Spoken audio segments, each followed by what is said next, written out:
नमस्कार दोस्तों, मैं कुमार धर्मेंद्र आप सभी का जीवन कला अकादमी पर स्वागत है।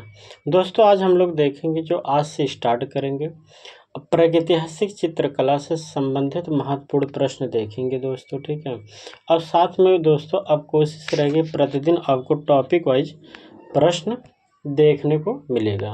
और दोस्तों आप लोग जो लोग चैनल पे पहली बार विजिट कर रहे हैं तो आप लोग प्लीज़ चैनल को सब्सक्राइब कर लीजिए दोस्तों, ठीक है। क्योंकि अब प्रतिदिन आपके बीच में दोस्तों टॉपिक से, ठीक है, टॉपिक से आपके 50 प्रश्न कराए जाएंगे प्रत्येक टॉपिक से दोस्तों, ठीक है। कुछ टॉपिक बड़ी होगी, उससे ज़्यादा भी प्रश्न हो सकते हैं, ठीक है। तो आप लोग चैनल को सब्सक्राइब कर लीजिए और कंटिन्यू बने रहिए, क्योंकि अब प्रतिदिन दोस्तों आपको प्रश्न कराया जाएगा प्रैक्टिस के रूप में दोस्तों। साथ में दोस्तों ये भी आपको बता दें, उम्मीद जो है टेक्निकल आर्ट वालों को दोस्तों मिलने की ज़्यादा चांस है दोस्तों, इसलिए आप सभी लोग अपनी पढ़ाई में लग जाइए। और जो सब्जेक्ट दोस्तों, सब्जेक्ट अगर हम प्रश्न करा देते हैं तो इसके बाद दोस्तों हमारी जो कोशिश रहेगी और दोस्तों आपके जीएस के भी प्रश्न कराएंगे 30-30 प्रश्न में, ठीक। तो चलिए हम लोग स्टार्ट करते हैं दोस्तों। प्रश्न संख्या 1 है, प्रागैतिहासिक काल से क्या आशय है दोस्तों। देखिए अगर हम प्रागैतिहासिक काल से दोस्तों आशय की बात करें तो आप सब लोग जानते होंगे कि जो प्रागैतिहासिक काल है दोस्तों, इसे आप कह सकते हैं जिस काल का लिखित कोई इतिहास या साक्ष्य नहीं प्राप्त हुआ है, उपलब्ध नहीं है। या आप यह भी कह सकते हैं ऐतिहासिक काल से पूर्व की जो घटनाएं हैं, जो कला है, उसे आप प्रागैतिहासिक कला के अंतर्गत जाना जाता है, ठीक। देखिए इसको आप दो तरह से कह सकते हैं। जिस काल में कोई लिखित साक्ष्य नहीं मिला उसे प्रागैतिहासिक काल, जिस काल में कोई लिखित साक्ष्य उपलब्ध नहीं उसे प्रागैतिहासिक काल कहते हैं। या कह सकते इतिहास के काल के पहले की जो घटनाएं हैं दोस्तों उसे प्रागैतिहासिक काल कहते हैं दोस्तों, ठीक है। तो प्रश्न का ए का हो जाएगा आंसर बी। प्रश्न संख्या 2 की बात करते हैं।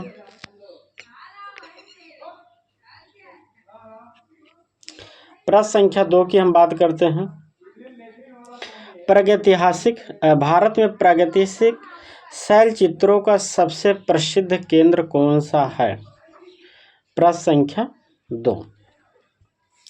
तो प्रश्न संख्या 2 का सबसे प्रागैतिहासिक स्थल कौन सा है दोस्तों, आप सब लोग जानते हो भीमबेटका है। तो ऑप्शन आपका क्या हो जाएगा, सी है।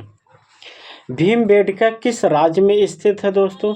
तो भीमबेटका आप सभी लोग जानते हैं कि भीमबेटका आपके कहाँ स्थित है। तो मध्य प्रदेश में भीमबेटका स्थित है।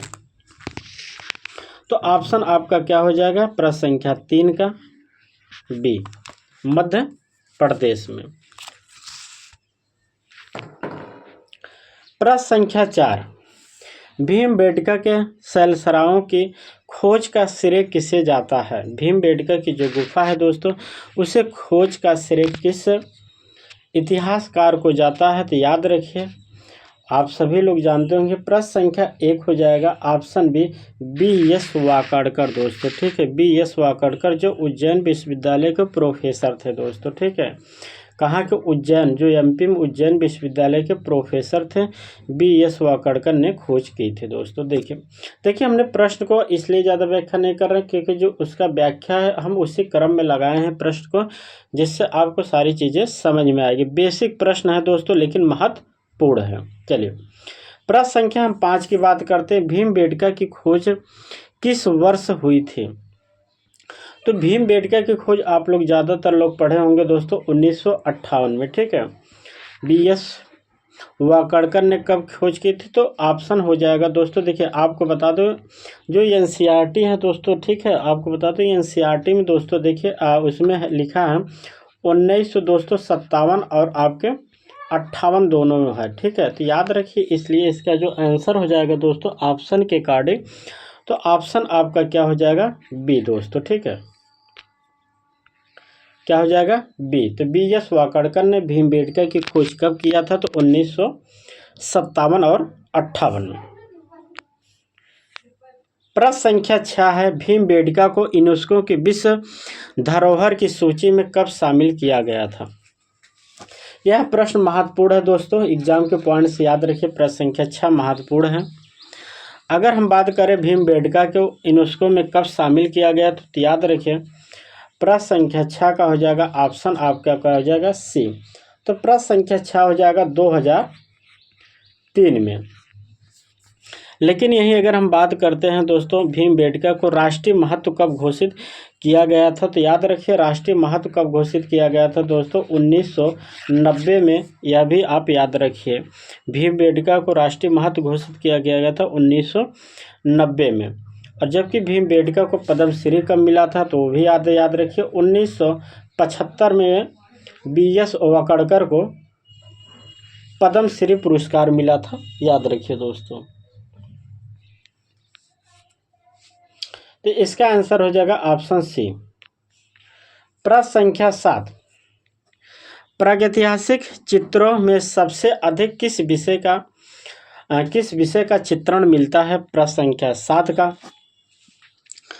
तो आप सभी लोग जानते हैं प्रागैतिहासिक काल में सबसे अधिक शिकार और पशु के चित्र मिलते हैं। किसके? शिकार और पशु से संबंधित चित्र सर्वाधिक देखने को मिलता है। प्रश्न संख्या हम 8 की बात करते हैं। प्रागैतिहासिक मानचित्र बनाने के लिए मुख्यतः किस सतह का प्रयोग किया था दोस्तों, ठीक है, किस सतह का प्रयोग किया था, जिसमें कि ऑप्शन में देखिए आपको कागज़ और कपड़ा, तब तक तो कोई विकास की बात ही नहीं है, तो कोई उस समय विकास हुआ था। तो आपका क्या हो जाएगा चट्टानों की सतह पर दोस्तों, ऑप्शन आपका सी।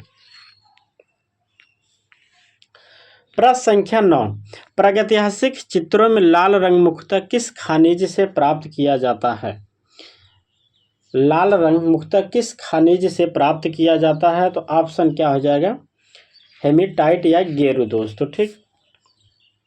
देखिए जो कोयला है आपके काला हो जाएगा, चूना जिप्सम आपके क्या हो जाएंगे सफ़ेद। तो याद रखिए आपका ऑप्शन क्या हो जाएगा 9 का ए। प्रश्न संख्या 10 का, प्रागैतिहासिक चित्रों में काले रंग के लिए किसका प्रयोग किया जाता था, तो काले रंग के लिए किसका, कोयला का या मैग्नीज का प्रयोग किया जाता है, ऑप्शन आपका बी हो जाएगा। प्रश्न संख्या 11, सफ़ेद रंग के लिए प्रागैतिहासिक कलाकार समानतः किस पदार्थ का प्रयोग करते थे, प्रश्न संख्या 11। तो सफ़ेद रंग के लिए आपका हो जाएगा क्या चूना पत्थर, ऑप्शन आपका ए हो जाएगा चूना। प्रश्न संख्या 12, प्रागैतिहासिक शैलचित्रों में सबसे सामान्य पशु कौन से हैं, प्रश्न संख्या आपका 12। तो प्रागैतिहासिक चित्रों में सबसे अधिक जो मिले हैं दोस्तों, आप सभी लोग जानते हैं सबसे ज़्यादा अगर हम चित्रों की बातें करें तो क्या मिला है, देखिए आप सुनिए हम क्या करें, प्रागैतिहासिक कालों में सबसे अधिक चित्रों की जो मिले हैं जानवरों, तो याद रखिए हिरन है, और दूसरे नंबर पे क्या है दोस्तों, तो याद रखिए बारहसिंघा है, क्या है दूसरे नंबर पर बारहसिंघा है, ठीक।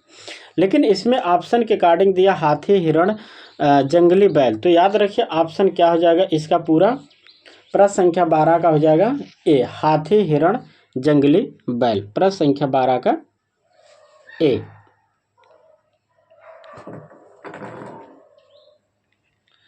प्रश्न संख्या 13, प्रागैतिहासिक चित्रकला का प्रमुख उद्देश्य क्या माना जाता है, तो प्रागैतिहासिक कला का जो प्रमुख अगर हम उद्देश्य की बातें करें तो दैनिक जीवन में शिकार का करना और शिकार का चित्रण बनाना प्रागैतिहासिक काल की प्रमुख विशेषता है, उद्देश्य है दोस्तों, ठीक है। क्या है, दैनिक जीवन में शिकार करना और पशुओं का चित्रण करना प्रागैतिहासिक काल की प्रमुख विशेषता है, तो ऑप्शन क्या हो जाएगा आपका बी हो जाएगा। प्रश्न संख्या 14, भीमबेटका किस भौगोलिक क्षेत्र में स्थित है, भीमबेटका किस भौगोलिक क्षेत्र में स्थित है, प्रश्न संख्या 14 का। याद रखिए भीमबेटका की अगर हम बात करें किस क्षेत्र में स्थित है भौगोलिक दृष्टि से, तो याद रखिए भीमबेटका एक तो पहला क्या हो जाएगा राज्य की अगर हम बातें करें तो मध्य प्रदेश, जबकि भौगोलिक की बातें करें तो विंध्याचल क्षेत्र के अंतर्गत जो पर्वत है दोस्तों वहाँ आपको स्थित मिलता है, तो क्या हो जाएगा विंध्य क्षेत्र दोस्तों, ठीक है। आप लोग देखिए एग्जाम में यही प्रश्न आता है, बेसिक लग रहा है लेकिन कितने लोग हिमालय भी लगा देते हैं। तो इसलिए याद रखिए ऐसे बेसिक प्रश्न एग्जाम में गलत ज़्यादा होते हैं दोस्तों, ठीक है। तो इसका क्या हो जाएगा, विंध्याचल पर्वत जो श्रेणी है दोस्तों वहाँ पर स्थित है, इसका भौगोलिक स्तर, ठीक है। और कहाँ आपके याद रखिए, भोपाल से 45 किलोमीटर है दूर दोस्तों, ये भी याद रखिए कहाँ, भोपाल से 45 किलोमीटर और होशंगा से लगभग 30 किलोमीटर की दूरी पे रायसेन जिला में स्थित है भीमबेटका दोस्तों। प्रश्न संख्या हम बात करते हैं 15 के, प्रागैतिहासिक चित्रों में मानव आकृतियां प्रायः कैसी बनाई गई हैं। प्रश्न संख्या क्या, 15। तो प्रागैतिहासिक चित्रों की जो मानव आकृतियों की अगर हम बात करें दोस्तों तो कैसी बनाई गई हैं, प्रश्न संख्या आपका 15 का। याद रखिए सरल और रेखात्मक बनाए गए हैं, तो ऑप्शन आपका बी हो जाएगा।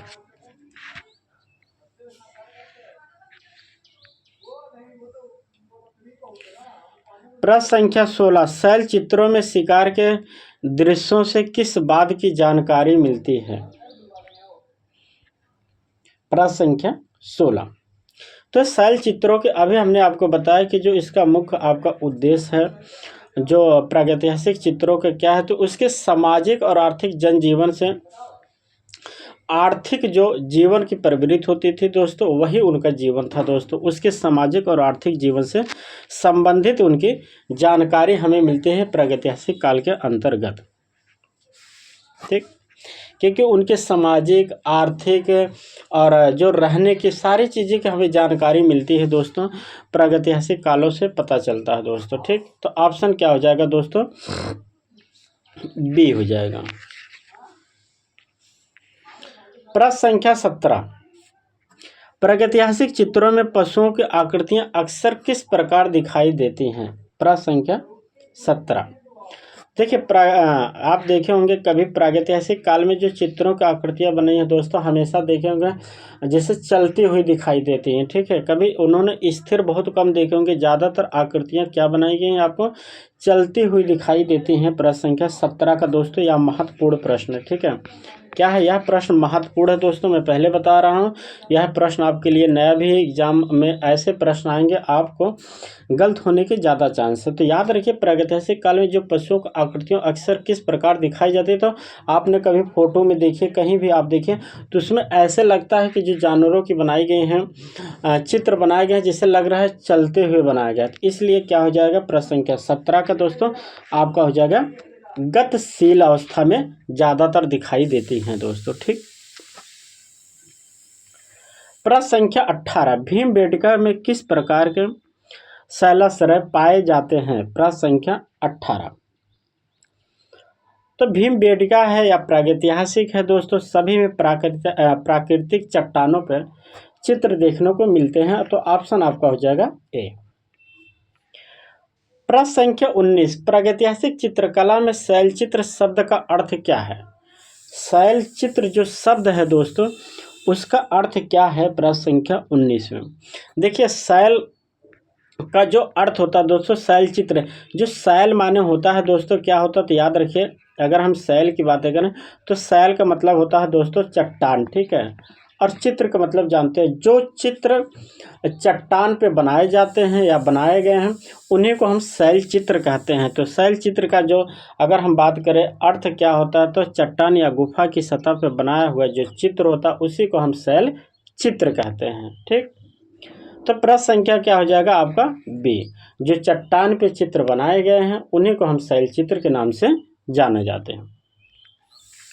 प्रश्न संख्या 20, प्रागैतिहासिक कलाकारों द्वारा रंगों को टिकाऊ बनाने के लिए किसका प्रयोग किया जाता रहा होगा। प्रश्न संख्या 20, तो प्रश्न संख्या जो आपका 20 है दोस्तों इसमें किया है कि जो चित्रकारी किया जाता है वह टिकाऊ का मतलब लंबे समय तक चित्र बने रहें, तो इसके लिए इन्होंने क्या करते थे, ये सब प्राकृतिक दोस्तों बाइंडर मिलाते थे प्राकृतिक के, क्योंकि देखिए उसमें आधुनिक सिंथेटिक प्लास्टिक उस समय इतने डेवलप नहीं था, तो क्या था प्राकृतिक आप कह सकते हो दोस्तों, प्राकृतिक उसमें गोंद मिलाते थे, प्राकृतिक आप बहुत सारी चीज़ें मिलाते थे दोस्तों, ठीक है। तो प्राकृतिक जो बाइंडर है आपके, गोंद है, इस तरह की बहुत सारी चीज़ें हैं मिलाते थे। तो ऑप्शन क्या हो जाएगा 20 का ए।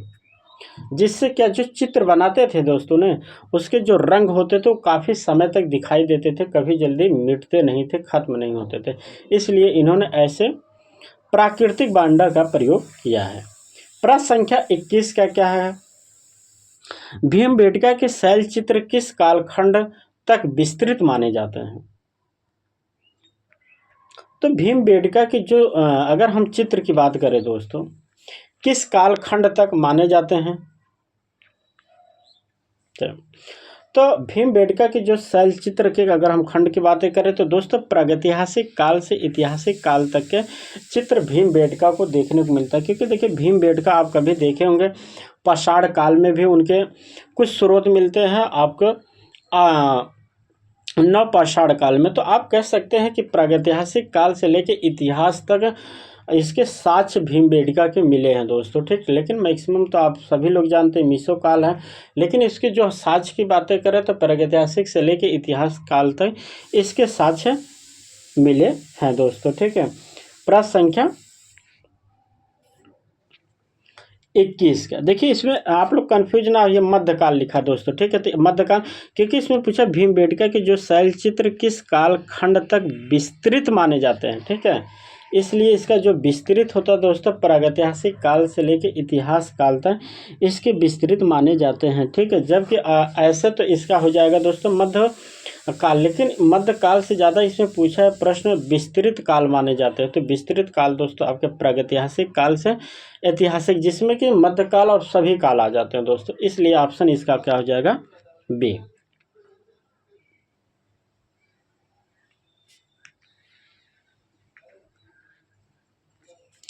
प्रश्न संख्या 22, प्रागैतिहासिक चित्रों में शिकार के लिए प्रमुख हथियारों में कौन सा प्रमुख था। प्रश्न संख्या 22, तो आप सभी लोग जानते होंगे बंदूक तोप तलवार से कोई मतलब नहीं दोस्तों, सिर्फ ऑप्शन में इसलिए दिया जाता है कि आप कंफ्यूज हो। तो ऑप्शन क्या हो जाएगा धनुष और बाण, ऑप्शन बी। प्रश्न संख्या 23, प्रागैतिहासिक कला में शिकार दृश्य किस प्रकार की कला का उदाहरण है। जो शिकार दृश्य किस प्रकार के उदाहरण को दिखाते हैं। प्रश्न संख्या 23, याद रखिए जो प्रागैतिहासिक काल के शिकार के दृश्य दोस्तों वह आखेट संबंधित जीवन चित्रण को दिखाते हैं। तो ऑप्शन क्या हो जाएगा बी। प्रश्न संख्या 24, प्रागैतिहासिक चित्रकला में लाल गेरू का प्रयोग किस कारण महत्वपूर्ण था। तो किस कारण महत्वपूर्ण था प्रागैतिहासिक काल में जो लाल रंग था गेरू दोस्तों, ठीक है। देखिए इसमें जो केवल राजाओं के लिए केवल आधुनिक रसायन समुद्र से मिलता था। तो इस सारे जो ऑप्शन हैं दोस्तों सिर्फ आपको कंफ्यूज करने के लिए होता है। तो इसका जो होता है कि दोस्तों यह जो रंग होता था यह आसानी से उपलब्ध और प्राकृतिक रंग था दोस्तों, क्योंकि आसानी से जो गेरू रंग है दोस्तों आसानी से प्राप्त हो जाते थे। प्रश्न संख्या 25, निम्न में से कौन सा प्रागैतिहासिक कला का प्रमुख माध्यम नहीं था। तो प्रमुख माध्यम कौन सा नहीं था। प्रागैतिहासिक काल का चट्टान था, गुफाओं की दीवारें और शैलाश्रय। तो दोस्तों मुद्रित कागज नहीं था। आप सभी लोग जानते हैं कागज का प्रयोग आपके 13वीं और 14वीं शताब्दी में कागज का प्रयोग किया गया था दोस्तों प्रमुख रूप से, ठीक है। तो याद रखिए आपके ऑप्शन डी हो जाएगा, यह आपके प्रागैतिहासिक कला के प्रमुख माध्यम नहीं है। प्रश्न संख्या 26, प्रागैतिहासिक चित्रकला में मानव समूहों को दर्शाने का एक प्रमुख विषय था। प्रमुख विषय क्या था। तो सामूहिक शिकार करना दोस्तों, ऑप्शन ए हो जाएगा। प्रश्न संख्या 27, भीमबेटका के शैलाश्रयों का अध्ययन किस विषय के लिए विशेष रूप से महत्वपूर्ण है। प्रश्न संख्या 27, तो भीमबेटका के जो गुफाएं दोस्तों किस रूप में महत्वपूर्ण है, तो याद रखिए आधुनिक चित्रकला, मुगल वास्तुकला, औपनिवेशिक इतिहास, मानव की प्राचीन जीवन शैली। तो सबसे महत्वपूर्ण दोस्तों, ठीक है, क्योंकि इसमें देखिए चित्रकला आधुनिक, तो आधुनिक की बात ही नहीं दोस्तों, इसमें सबसे बेस्ट आंसर हो जाएगा मानव की प्राचीन जीवन शैली। भीमबेटका की गुफा के अध्ययन का प्रमुख महत्वपूर्ण विषय है दोस्तों, ठीक है, मानव के जीवन के शैली से संबंधित है दोस्तों भीमबेटका गुफा। चलिए प्रश्न संख्या 28, प्रश्न संख्या 28, प्रश्न संख्या 28 का आता है प्रागैतिहासिक,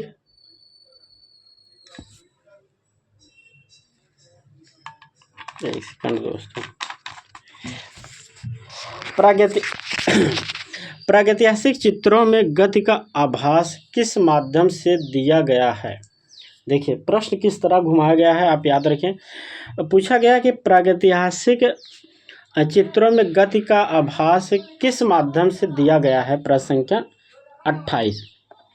याद रखिए अभी हमने आपको शुरू में बनाया है, तो जो इसमें हम बात करते हैं गति का आभास लिखा दोस्तों, ठीक, महत्वपूर्ण प्रश्न है दोस्तों, यह शब्द समझ रहे हैं। ये जो प्रश्न मैं बताता हूँ कि महत्वपूर्ण एग्जाम के पॉइंट से याद रखिए, महत्वपूर्ण प्रश्न एग्जाम में आने की संभावना है, ठीक है।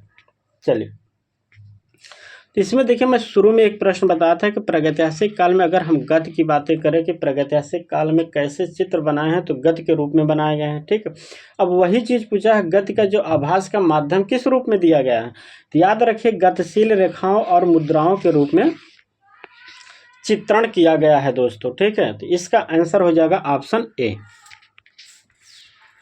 प्रश्न संख्या 29, प्रागैतिहासिक चित्रों में ज़्यादातर रंग किस प्रकृति के थे, तो प्रश्न संख्या आपका हो जाएगा 29।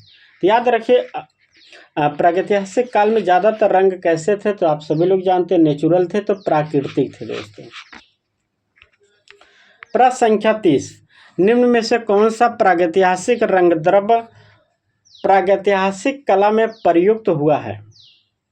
निम्न में से कौन सा प्राकृतिक रंग द्रव्य प्रागैतिहासिक कला में प्रयुक्त हुआ है, प्रश्न संख्या 30। तो मैक्सिमम जो रंग का प्रयोग किया गया है दोस्तों प्रागैतिहासिक कला में, आप सभी लोग जानते होंगे, वह आपके क्या लाल अर्थात गेरू रंग का प्रयोग किया गया है, तो ऑप्शन आपका ए हो जाएगा। प्रश्न संख्या 31, प्रागैतिहासिक चित्रकला मुख्यतः किस प्रकार के प्रमाण उपलब्ध कराती है।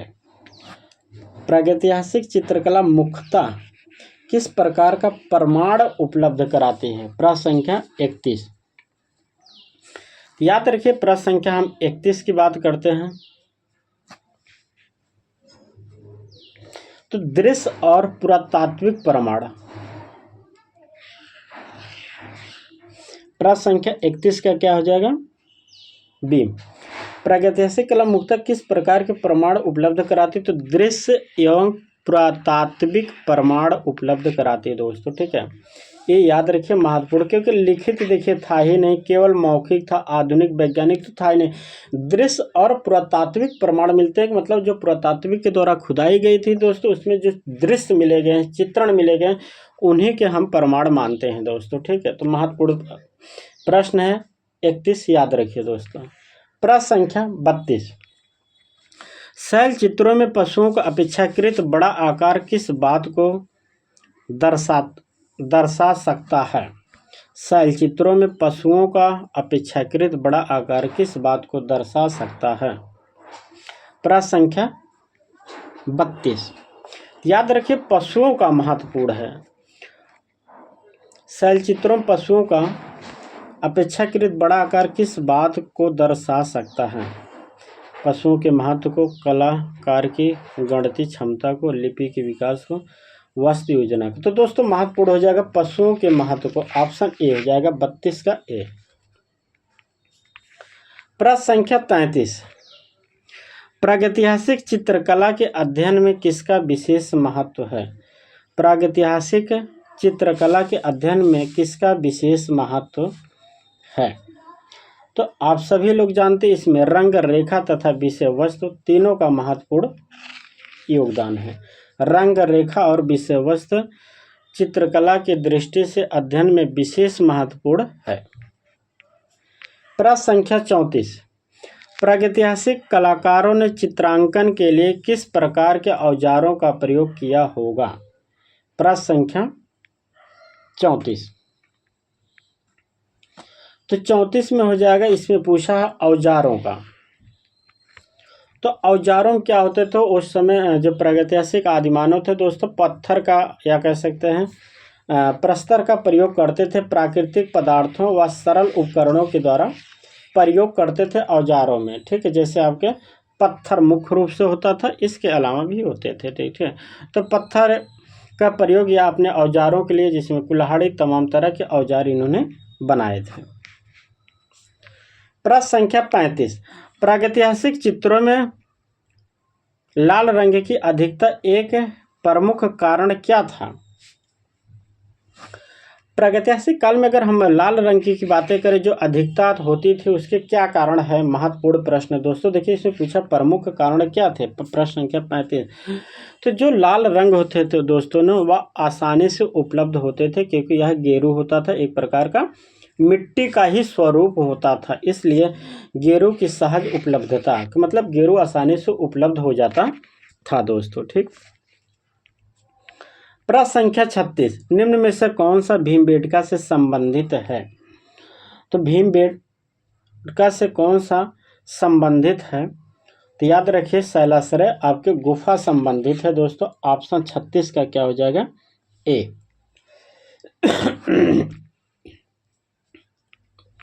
प्रश्न संख्या 37, प्रागैतिहासिक कला के कलाकारों ने प्रकृति से क्या प्राप्त किया है। प्रश्न संख्या 37,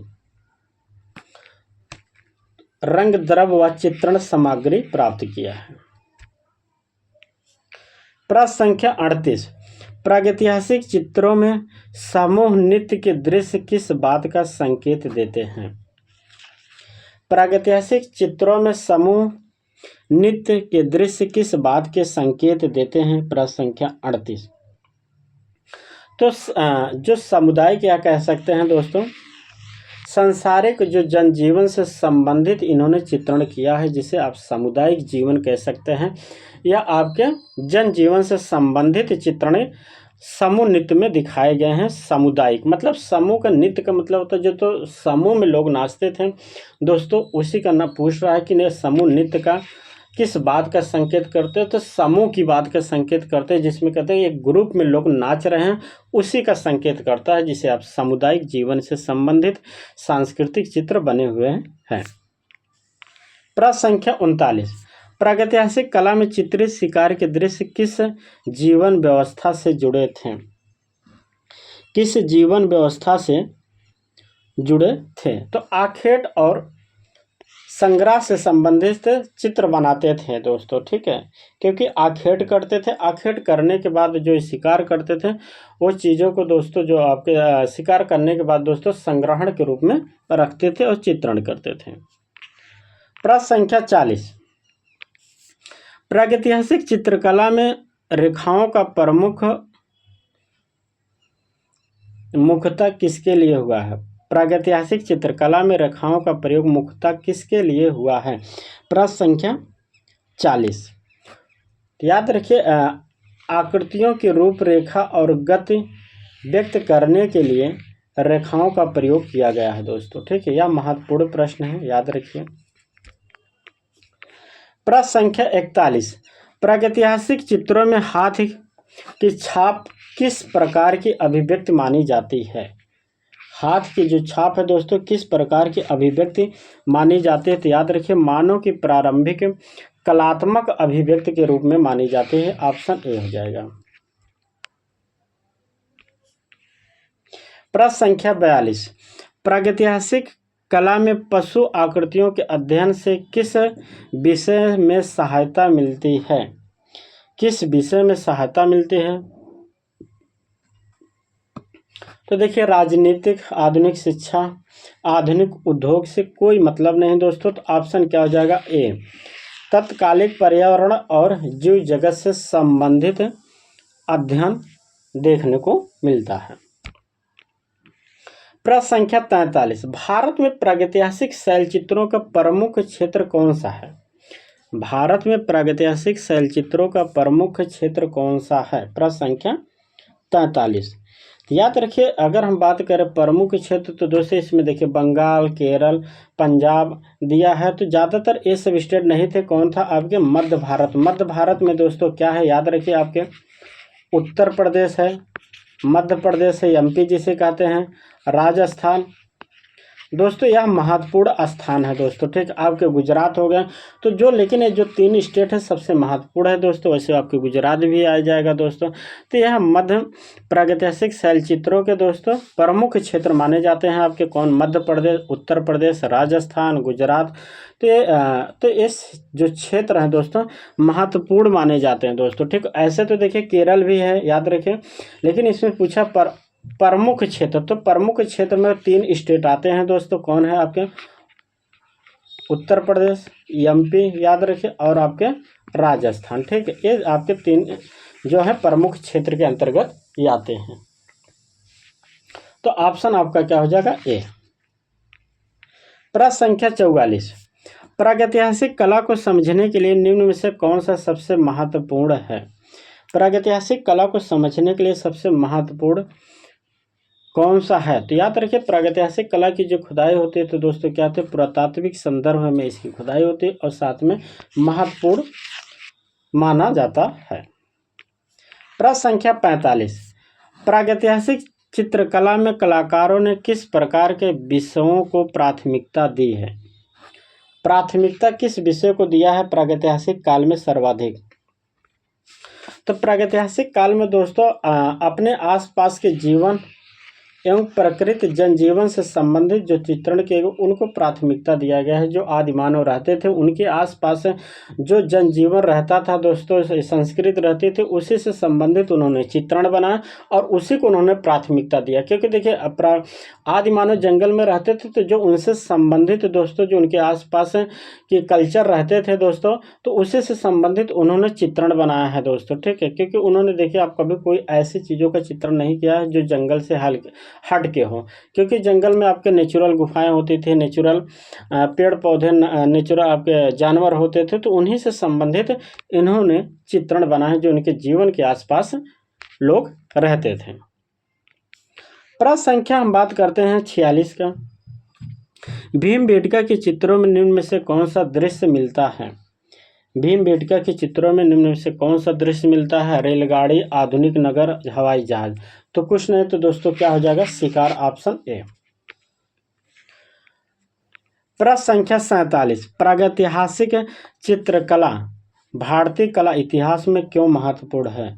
प्रागैतिहासिक चित्रकला भारतीय इतिहास कला में क्यों महत्वपूर्ण है? याद रखिए, प्रागैतिहासिक कला जो महत्वपूर्ण है उसकी क्या विशेषता है? तो सबसे महत्वपूर्ण विशेषता भारतीय चित्रकला की प्रारंभिक अभिव्यक्ति में से एक है। तो ऑप्शन आपका क्या हो जाएगा? एक। प्रश्न संख्या 48, प्रागैतिहासिक शैलचित्रों में प्राकृतिक रंगों की विशेषता क्या थी?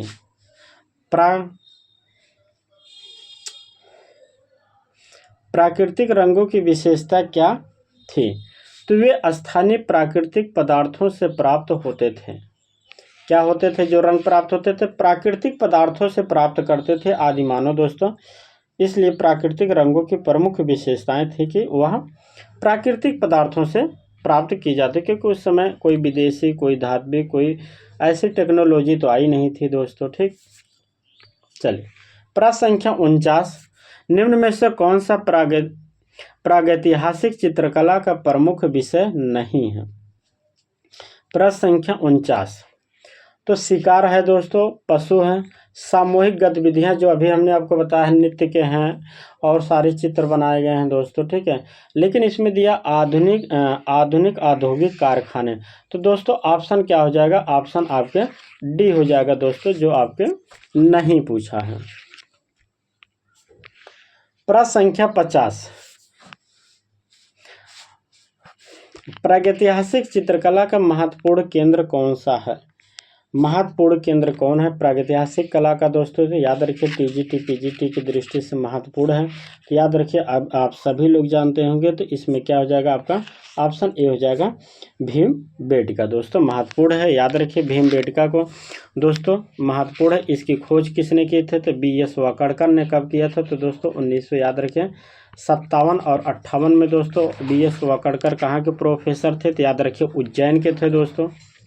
कहाँ के थे? उज्जैन मध्य प्रदेश के दोस्तों। ठीक, भीमबेटका किस पर्वत श्रृंखला पे? याद रखिए विंध्याचल हैं। इसके आसपास के जो क्षेत्र हैं आपके भोपाल हैं, होशंगाबाद, जबकि रायसेन जिला में यह स्थित है दोस्तों। याद रखें, ठीक है। तो यह महत्वपूर्ण है। और भीमबेटका की जो दोस्तों विश्व विरासत सूची में शामिल किया गया कब? तो याद रखिए 2003 में दोस्तों। ठीक है, तो दोस्तों आप लोगों को वीडियो कैसी लगी आप लोग कमेंट करके ज़रूर बताइए। और दोस्तों वीडियो में कुछ ज़्यादा से ज़्यादा आप लोग शेयर कीजिए। देखिए हमने बीच में एक बार भी नहीं किया कि आप लोग चैनल को सब्सक्राइब करिए या शेयर कीजिए। तो दोस्तों अब मैं कह रहा हूँ कि आप लोग को वीडियो अच्छी लगे तो आप लोग ज़्यादा से ज़्यादा वीडियो को शेयर करिए।